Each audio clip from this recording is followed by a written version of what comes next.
Mga kapuso, kinilala ng International Association of Business Communicators bilang Communicator of the Year si GMA Network Chairman, Attorney Felipe L. Gozon.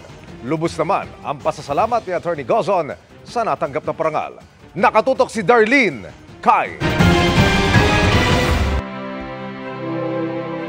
Kinilala bilang Communicator of the Year sa Executive Leader category ng International Association of Business Communicators o IABC Asia Pacific si GMA Network Chairman of the Board Advisor at Chairman ng Programming Committee, Attorney Felipe L. Gozon.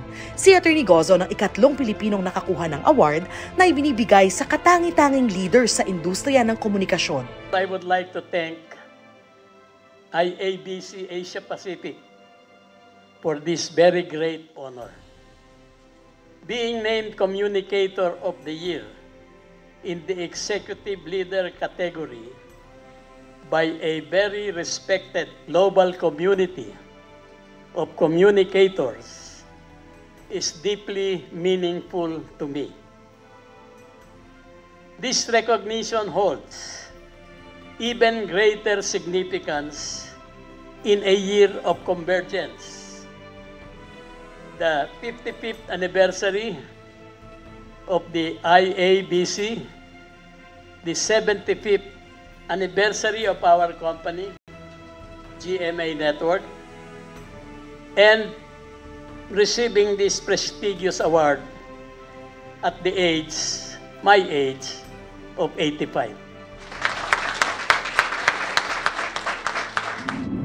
Ang IABC Asia Pacific ay isang organisasyon ng professional communicators mula sa iba't ibang industriya na layong tukuyin at ibahagi ang best communication practices sa buong mundo. Sa aming panayam, sinabi ni Attorney Gozon na may mga hamon na kinakaharap hindi lang ang industriya kung hindi ang buong bansa. There are many challenges now facing the network and we are trying to address them. But today, the problem is really fake news. How to be truthful in news reporting. Atty Gozon is an impressive individual. He's a leader that through his communication with his team, he inspired the people to recognise the importance of the Philippine culture. And it was, I think, this collaboration and this bringing these people together that made GMA what it is today. And for that we recognise the importance of his work and award him the Communicator of the Year. Para sa GMA Integrated News, Darlene Kai, nakatutok 24 oras.